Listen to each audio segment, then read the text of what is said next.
efficiently as well. These guys are just too big and they can't just drop down from that height, so they have to circle round and round and round, like the way our airplanes kind of gradually lose altitude. And that's where you get that image of vultures circling around. They're not actually waiting for cowboys to fall off their horse. Come, Tyson. Have you had him up beside you? Yeah? Good boy, Tyson.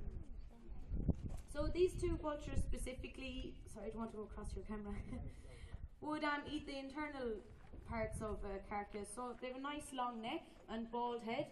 And that bald head is obviously, if they're going to go in to the inner parts of the animal, you don't want a big massive feathers in your head because they're just going to get all caught up with blood and other stuff and it'd just be really dirty and impossible to keep clean. So a bald head has a function. Not very pretty. They always play the bad guy in Disney movies, but they're lovely guys, really. And they've kind of got bald patches on their chest as well. They think maybe because that touches off the carcass as well, might get a bit dirty, but also they think it helps with thermoregulation, so keeping their body temperature kind of steady. These guys, when they're up at high altitude, it's really, really cold, and then when they're down in the savannah, it's really, really warm. So they have to be able to regulate their body temperature to deal with those extremes of temperature. Now, these guys are from Africa. They are in trouble in Africa. There's an issue with habitat loss.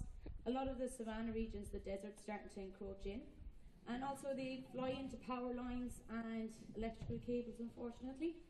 And they're also hunted a bit for certain body parts. I think they use their brains in certain rituals and that. But the main area that vultures are in trouble is in parts of Asia, so Nepal, India, Southeast Asia. And the species there are like really, really in trouble.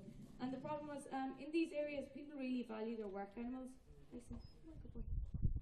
So, say if their cow or water ox gets old, and it gets arthritis or inflammation in its bones, or in its muscles, I mean, they don't want to put the animal down, so they give it a drug called diclofenac, and it helps bring down the swelling and it's kind of pain relief.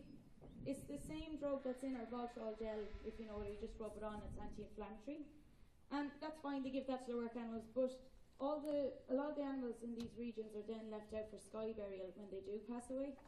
And if a vulture feeds on an animal that has diclofenac in its system, it actually stops their kidneys from working. So a lot of the vultures died off in these areas. And basically in the last 20 years, for every 1,000 vultures there were, there's just one left. So it's really, really extreme. Tyson, you're running away on me. I forgot about you. Tyson, he knows he's a bit quicker than Henry, so he's kind of hoping that he can steal some of Henry's food. He's the funniest run in the world.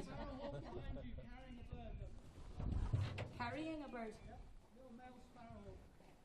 Go back to the nest. Oh, how cute. It's just over there to the right. It's nice to see some wild birds of prey out and around for a change. Good lad. So in these places like Nepal and India, they have banned the drug diclofenac in some of the countries, but it's just a case of educating people again. Some people, you can still get it for your own personal use, and some people are using their personal stock of diclofenac on the animals still. So just hopefully through educating people, because it is just killing off all the vultures. And in some of these regions, vultures were the only ones that did the job of like clearing up carrion.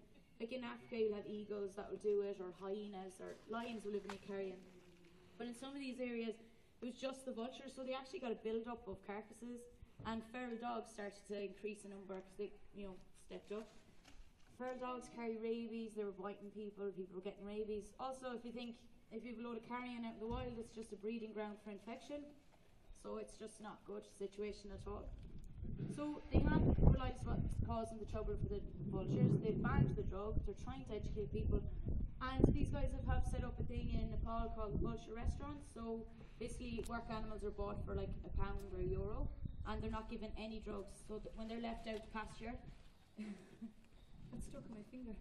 When they're left out to pasture, if they pass away, the vultures can feed them without any ill effect, and the locals get the hide and stuff. So it just helps out the community as a whole.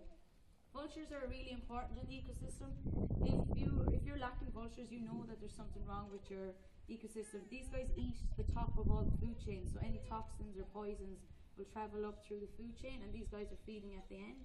So it's just a sign if you have vultures that you have a good clean ecosystem, and with their absence, carrion just builds up and infection can spread much more easily. Like if all the dustbin men stop working tomorrow. So they aren't important. Wait? How much did it eat per day? I'm giving Dyson 7 chicks today, 7 baby chickens. He could eat a lot more, but you just want to feed him the amount where that tomorrow he'll come out and he's still a little bit hungry so that he will follow me. If I fed him his fill, you could give him maybe 12 chicks, he'd probably eat more than that, maybe 15. But he'd just be sluggish and he'd be overweight tomorrow and he just wouldn't even want to come out. It's everything with these is about food.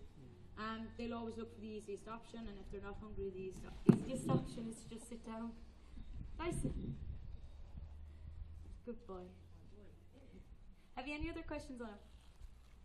These guys have the same eyesight as the hawks, see 8 times better, can see in UV light, so if they're up 10, 20,000 feet soaring around, they can just see for miles and miles, and spot carrion out in the span and glowing up with them. A repelled stripping vulture was clocked at 30,000 feet. He flew into a jet engine, didn't come out the best, but just gives you an idea of how high these guys actually get. Like, we can't deal with that at all, that kind of height. And they're able to, there's low oxygen levels up there and it's really cold, and they're just really efficient at thermoregulating, and they've got little air